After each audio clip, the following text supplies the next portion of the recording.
Welcome to the Deep Dive. Today we're digging into some recent, pretty serious cyber attacks that hit major UK retailers. Yeah, we're looking at reports covering Co-op, M&S, and even an attempted attack on Harrods back in May. Right. Our goal here is, well, to understand what actually went down, why things played out so differently for Co-op versus M&S, and what lessons, maybe even surprising ones, businesses like yours should be taking away. Absolutely. What's really interesting is how these events show, just how vulnerable even big names can be. And critically, how the response matters just as much as prevention. Okay, so let's set the scene. These attacks happened around the same time, May 2025. And there's a group claiming responsibility. Yes, linked to Dragon Force. And they weren't subtle about it. They apparently told the BBC they were already seeded in Co-op's network before anyone noticed, planning to deploy ransomware. Seated inside? That's quite chilling. It is. It suggests they weren't just, quickly breaking in. They were established. The sources suggest maybe tactics like Scattered Spider or Octotempest. And the attackers themselves. Any details? Well, interestingly, they used aliases like Raymond Reddington and Dembe Zuma, references from that TV show The Blacklist. Their stated aim, to put UK retailers on their own blacklist. Huh.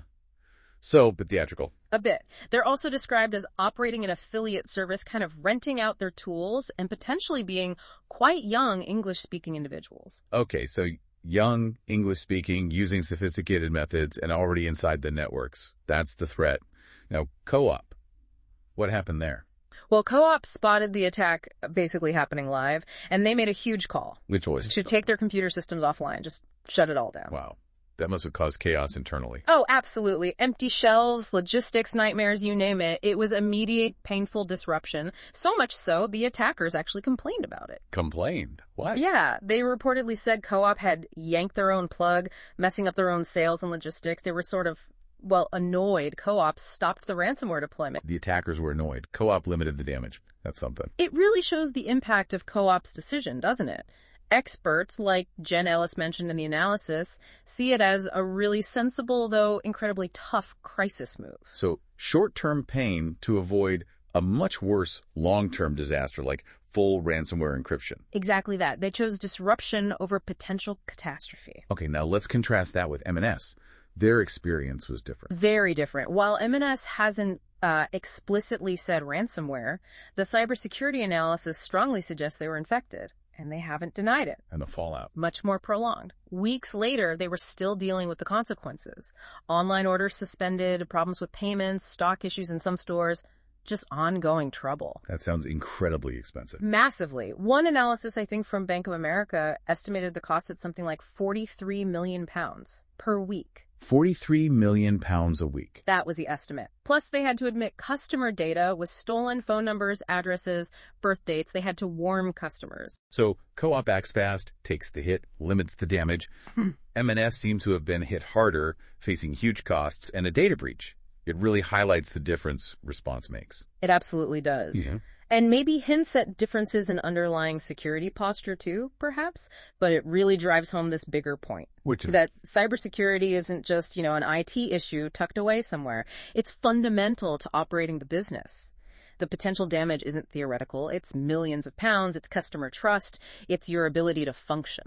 So given attackers might already be inside, what's the practical takeaway for businesses listening? What can you actually do? It has to be layered. You need strong preventative stuff, obviously making it hard to get in, but you can't stop there. Right. Regular penetration testing, basically. Hiring ethical hackers to find your weak spots first is crucial. And advanced tools, things that can spot weird activity inside the network, detect those lurkers. So strong walls, constant testing, and internal alarms. Pretty much. And compliance is becoming less optional, too. Right. Things like Cyber Essentials Plus, maybe ISO 27001. These aren't just badges. They're becoming requirements. Increasingly, yes. Especially for partnerships and supply chains. Nobody wants to connect their systems to a partner who might be easily compromised. It's just too risky. Makes sense. A real wake-up call, as you said. Definitely. These attacks show just how fast digital problems become very real, very expensive headaches. So wrapping this up, what does it all mean for you? Well, the Co-op and M&S stories give us a stark look at today's cyber threats. They show that preparation, and sometimes really brave decisions under pressure can make a world of difference. It really forces a key question, doesn't it? Which is? In a world where attackers boast about sitting inside networks before they strike, how do businesses balance that constant need for connection and smooth operation with the absolute necessity for rock-solid defense? Finding that balance. Yeah. Perhaps that's the core challenge for every connected business right now. Something to think about.